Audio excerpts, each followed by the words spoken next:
Okay, I just wanted to show this off before I start Frankensteining it. This is a Well MB4410. I bought it because of... Why did I buy this? Because of the single bar stock connector pistol grip that sits far behind the action and big fat barrel. I'm hoping to turn it into Sinon's Hecate II from SAO2. Yeah, I have a general idea of where I'm going to go with this, like, you know, make a new stock, the big magazine well, the big shoulders. Outside of that, it's kind of shooting from the hip, so I guess we'll see how this goes. Okay, so here is the first hurdle that I have overcome, and it was a mighty, mighty battle trying to get this thing off, which don't even get me started. And then I got this one, which is supposed to work on the MB4410, but this is counterclockwise threading on the fat side, so that didn't work. So I had to get this thing, which is threaded properly. The plan is to have the muzzle clamp on to here, and then this will be removable if I don't want to use the tracer unit. All of this is going to get cut off. All of this is going to get removed. Figure I'll make a extended magazine where like this thing can slip in and out of it, but the 50 BMG will basically just be static. I have some 30 millimeter inner diameter, 32 millimeter outer diameter tube coming, so hopefully I have something to put onto here. I'll build the muzzle around that tube. Same thing with like right around here. There's another spot where it's kind of bolstered. I'm pretty sure I'm going to make it out of Sintra. I don't know if I want to attach it to like the Picatinny rail, which, by the way, this Picatinny rail is not standard spacing. I got a one-piece scope mount, but it doesn't fit because this is not standard spacing Picatinny rail. God damn you, so much in the face! And on top of that, it's specialized, formed to the body, so it's not like I can just replace it with some other stuff. I mean, I probably could, but it would be misaligned. Maybe file something out so I can still use the one-piece rail. Scope rings work, but I don't like the scope rings, because that's why I bought the one-piece rail. That's the plan. Okay, update. I got the muzzle and the stock made.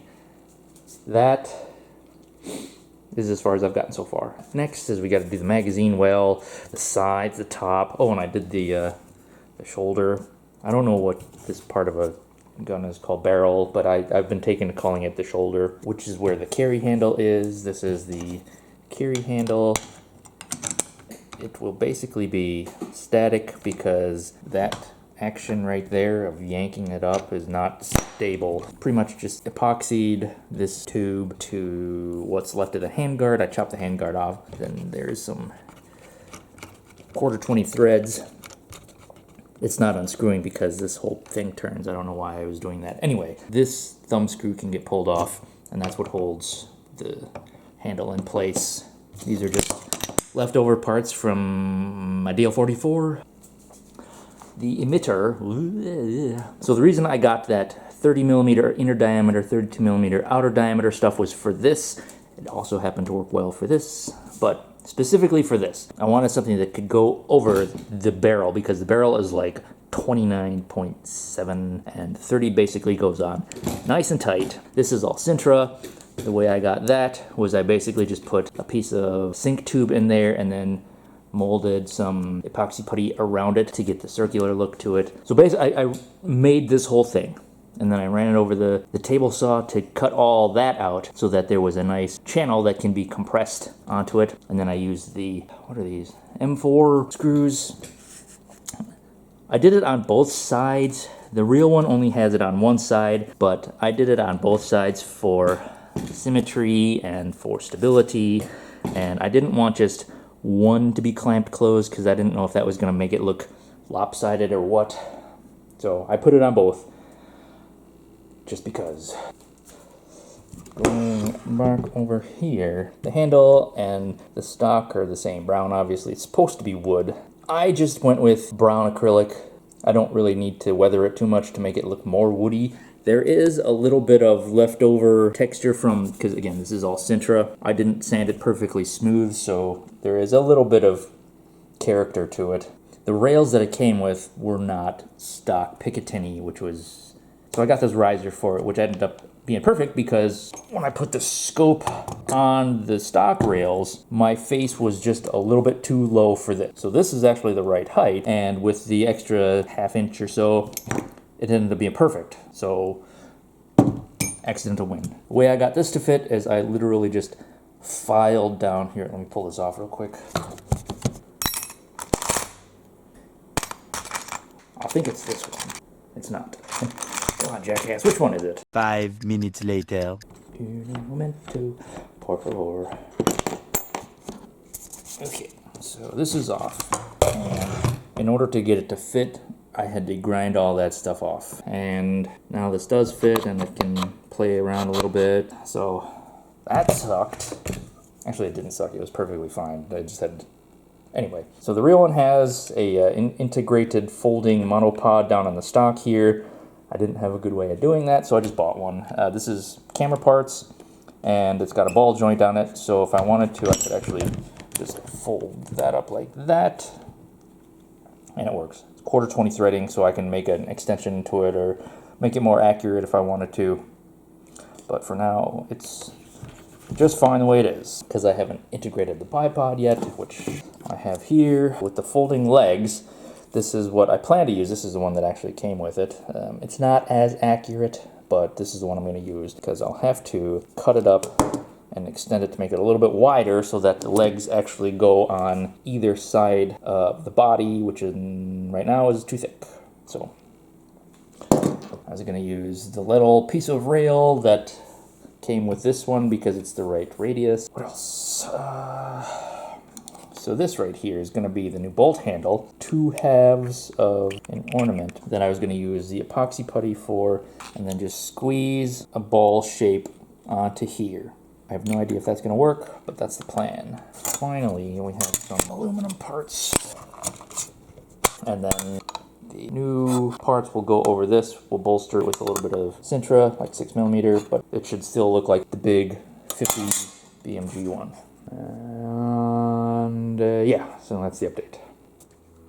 This is it with the first coat of black primer on it. I'm going to go over it again. It needs a little bit more on it. I got the main body built up, all out of Sintra. A lot of it was making sure that behind it was nice and solid. So this is 3mm, and underneath it there's some styrene because it's got like these cutouts and stuff like that, so that there wasn't like hollow space in between it. And then I filled it in with steel stick. I don't have any steel stick. I put it all away because I was done using it. Aluminum parts for the magazine. There's a little cutout right here for the magazine to go into, and that just slots in like that. And then there's a little spot for your thumb to get in so you can actually pry it out. The angle actually should be a little bit greater if it was going to be 50 BMG, but I wanted it to match the angle on the magazine so that it fit in like it was actually supposed to be that angle, if that makes sense. The little piece of Picatinny rail, I put it under here as opposed to here because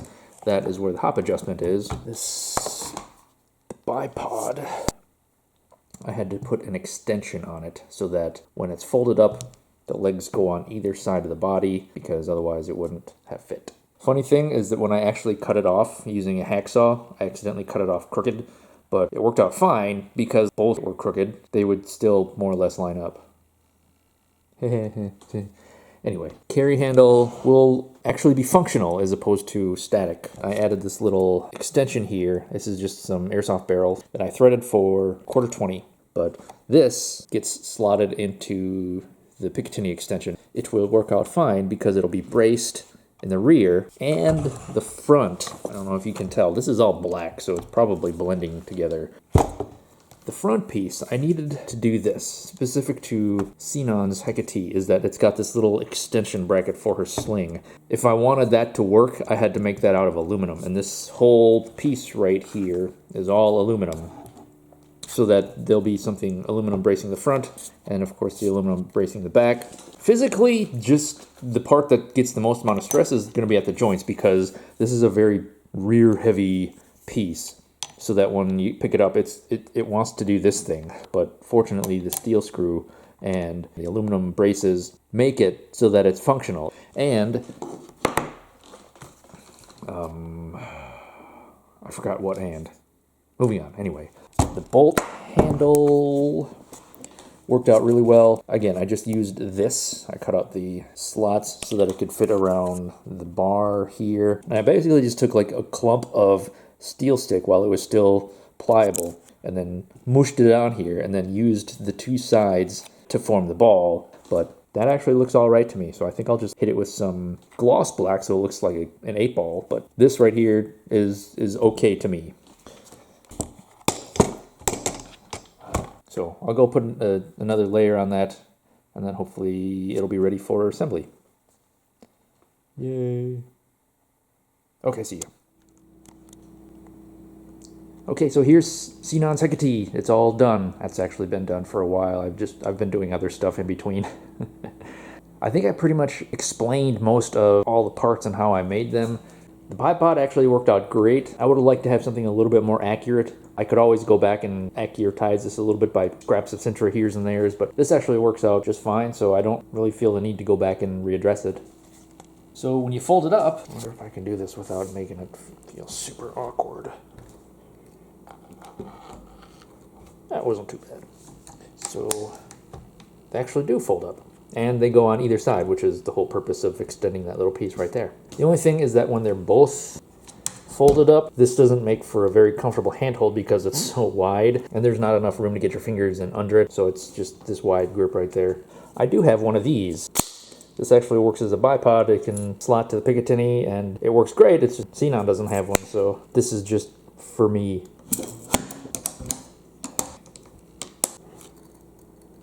So the handle does work. You gotta fold in the shades in order to get to it. Otherwise, that kind of gets in the way. But it does work, so you can pick it up by here. It's just that there's a lot of stress right in that joint right there. And even though it's metal, if I do it a whole bunch of times, I'm afraid that like this will bend because the arm right here is aluminum and I don't want it to bend. Also, you can see right there, I actually carved out a little bit of arm so that it lays down a little bit more flat. Otherwise, without it, it was almost straight out. So filed out some of that so that it lays down a little bit more. The monopod in the back, it's just the same one. I used a camera part for it, but I made a little extension so that it sits up a little bit higher. The bottom, I used some steel stick to kind of round it off for a button pad. I pulled these out just to demonstrate. This is a 50 BMG. This is what Hecate II is supposed to fire. You can see I came in a little shy. That's fine because this was based off of the rest of it, how it would look. This is a 416 Barrett, and it actually fits perfectly. I think the Hecate II comes chambered in 416 Barretts, but it doesn't matter because Sinon's is a 50 BMG anyway, so that's out. And just for the heck of it, this is a 338 Lapua, which is what the Silent Assassin shoots. And this is an FN57, which is what Kitty Toes and Lens P90 shoot. That's nuts. The way I came up with the general size is I scaled it on my TV to be approximately what I thought it was. There's a little bit of taking into consideration the actual size and then the individual parts that are still going to be there, and I use that for scale to like the grip and like the body in general and the barrel and how thick it is. And from there I traced out the different portions of it so that I could actually create them like the stock. I think that's when the magazine size came into play. So if I had sized the entire thing to be actual 50 BMG size, then this thing would have been a lot bigger, which would have looked kind of funny because then the body itself would have been smaller than everything else, and it would have looked like it had a short barrel because the barrel was only so long. Here's the only pattern piece that I have left over from the original draft. You can see that it fits pretty well, and the only thing is that I wish it would have been a little thicker. And I didn't take into account the feel on how a thicker stock versus a thinner stock would feel, and this actually feels pretty anemic just because it's so little. I mean, it looks fine, it's just it doesn't feel right. This end part is actually rubber. After I had this all colored out, I taped this off and sprayed it with some Plasti Dip, and now it's rubber. I added this little extra hood here so that there is that nice even break between the stock junction point and the bolt assembly. From this angle, it doesn't really sell just because it just looks like some weird hood.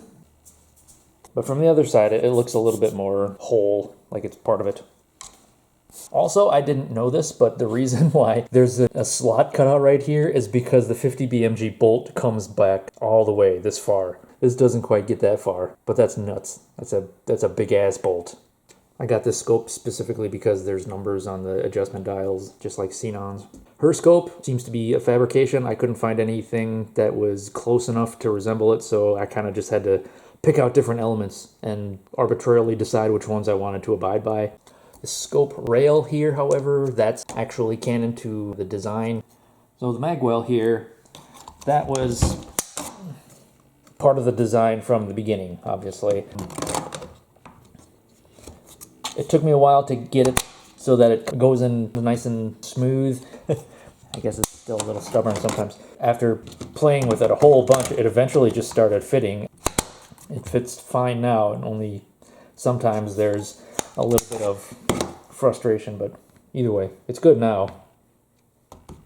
The little trinket right here, I found this and I thought it was adorable, so I figured I'm gonna add it. The end cap came from a mag light, and it had this little spot where you could hang something off of it, like for a lanyard. It just kind of made sense to hang it from that part right there, so head cannon. I sprayed the bolt handle knob with some gloss black, so it's got that 8-ball look to it. I'm really just trying to think of things to talk about because I covered a whole bunch of it during the actual construction process, and it's an airsoft gun, so it doesn't have all the features of a blaster core, so it really only does one thing. It does it pretty well, but I don't know specifically how accurate it is. You know what? We should check. Let's do a shooting demo. Yeah. I have a GoPro snake arm that I can stick on the stock here and put a camera there. So yeah, this will work out. This is gonna be cool, actually. This is a first. Let's see how this goes. Talk it out, talk it out. All right, first shot. It's gonna go deliberately wild to turn on the tracer unit. Wow, that was really low. Oops. Let's pick a spot north. About that thing right there. A little better. Centered.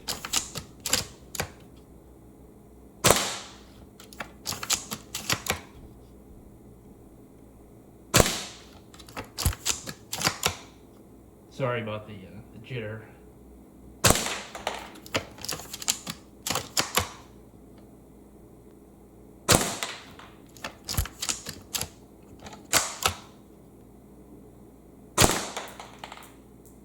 Okay, let's see how we did.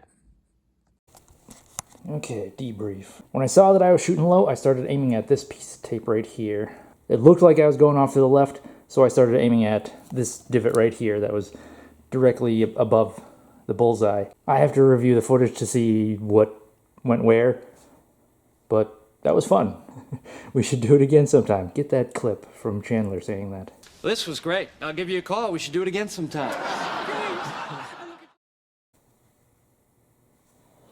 Yeah!